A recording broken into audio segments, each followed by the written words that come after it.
Alex, I could talk about who Alex was and his personality for days. First of all, he was my best friend.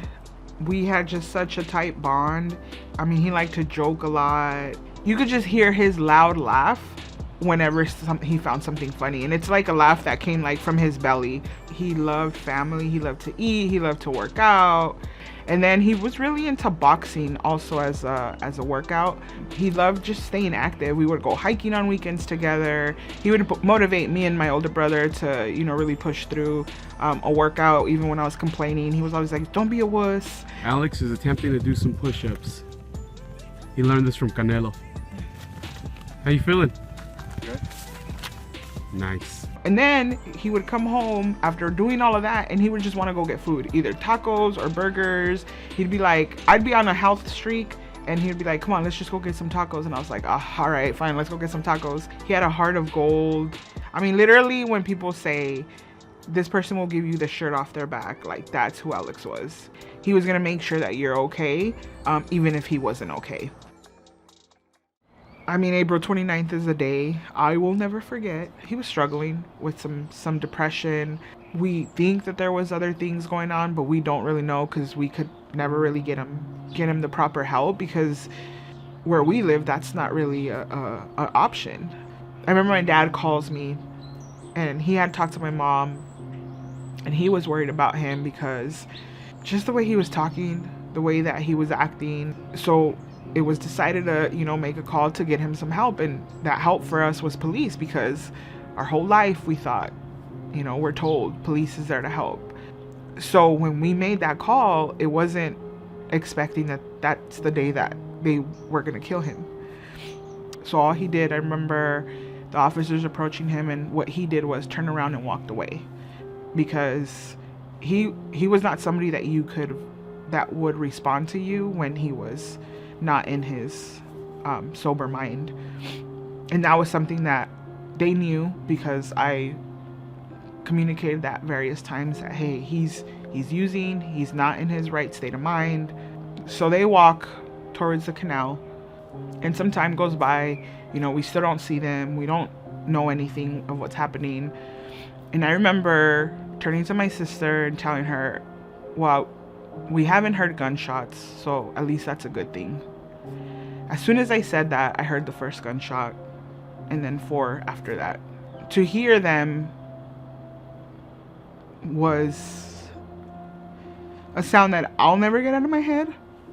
I pull up, get out of my car, and I see him laying on the ground. I'm falling apart, right? Because it wasn't even like, is he okay? Immediately I was like, they killed him. How am I gonna tell my parents what I'm seeing? And that was the only thought running through my head. How am I gonna tell my mom and my dad that they hurt their baby? So we didn't even know if he was alive, if he wasn't alive. We didn't know anything. We're asking the officer, hey, what's going on? How is he? Is he okay?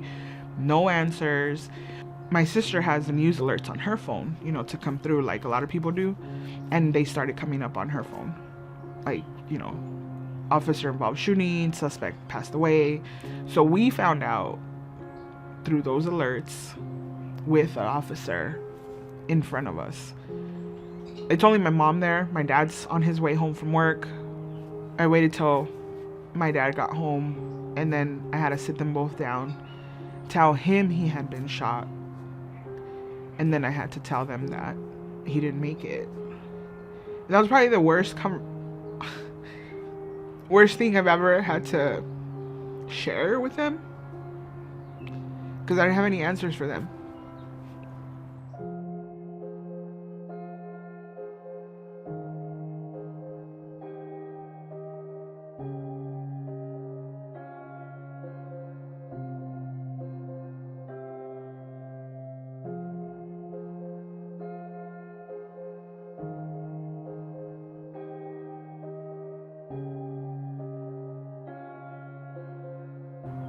Within hours of this happening, a detective shows up, gave us a story that he was shot one time, but couldn't answer anything else for us. But what we know now is that he was shot 5 times. The canine was released on him, and then he was handcuffed. He spoke a little bit of Spanish, so then there's that whole barrier, you know, because my parents are Spanish speaking. So it's not like they bothered to even send somebody that's bilingual. Never heard from them again. Never heard from the detective, never heard from any of them. And as the days and weeks went by and I start asking questions, start reaching out, I get no answers from the detectives. The first time that we realized that he was shot multiple times was when I got the death certificate and it said multiple gunshot wounds.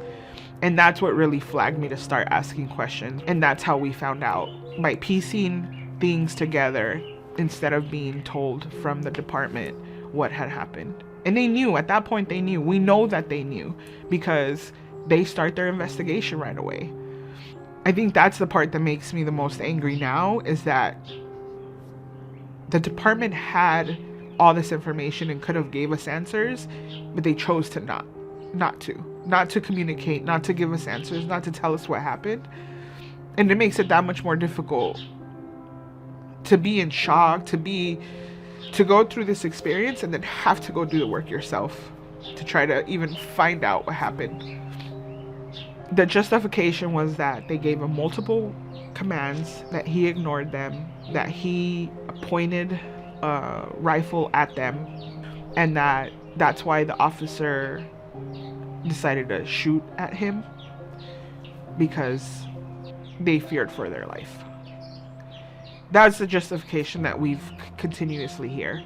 But what we know, based on the evidence we've been able to get, is that it was a super soaker, literally a child's toy, a super soaker water gun, and that's what he had. It's a water gun that was my nephew's that somebody gave my nephew for his birthday. And so Alex was killed over a super soaker water gun.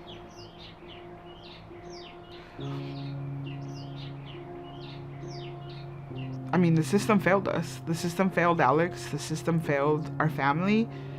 Failed this entire community. Our communities face so much traumas that's what we need to address. That's what we need help for. And the system's not built for that. The system is built to tell us and condition us to think that police is our friends, that police is the answer to every problem we have, when we know that's not the case. Had the system been designed to help people like me, my brother would still be here. And the answer wouldn't have been to shoot him and kill him. The answer would have been, where could we get him some actual help?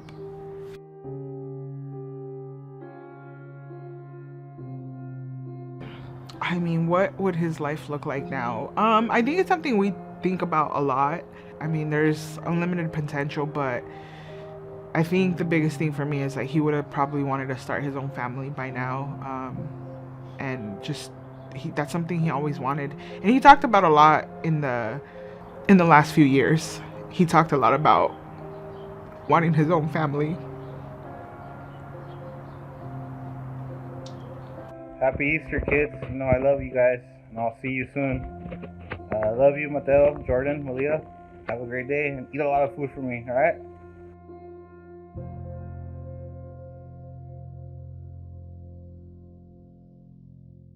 I had to do something. I had to find out why this was happening, why this continues to happen in certain communities, and why there's no accountability after it happens. I started seeing who's responsible for passing these laws, why this happens, why there's no accountability, why is police funded so heavily over other resources that could have helped my brother, you know, mental health resources, or just other options that we have that aren't policing. I need to be part of who makes these laws. So now we ran for office, we won. I know that it's not gonna happen tomorrow, it's not gonna happen this year, it's not gonna happen next year, but at some point in my lifetime, I will see those laws changed to where when families like mine experience such a traumatic event and we cannot get answers and we cannot get accountability, that one day some family will, because of the work that we're doing now.